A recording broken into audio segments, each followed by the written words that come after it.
आपण पाहत आहात नाशिक खबर न्यूज, जनतेचे हक्काचे व्यासपीठ। रामकुंडात चप्पल फेकल्याची घटना।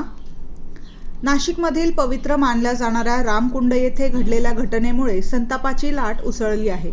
महिला दिनाच्या दिवशी काही व्यक्तींनी कुंडात चप्पल फेकल्याचा प्रकार समोर आल्याने नाशिककरांच्या धार्मिक भावना दुखावल्या गेल्या आहेत।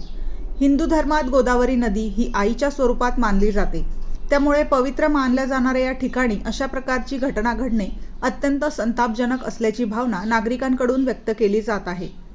या प्रकाराची तात्काळ चौकशी करून संबंधित व्यक्तींवर कठोर कारवाई करावी अशी मागणीही नागरिकांकडून करण्यात येत आहे।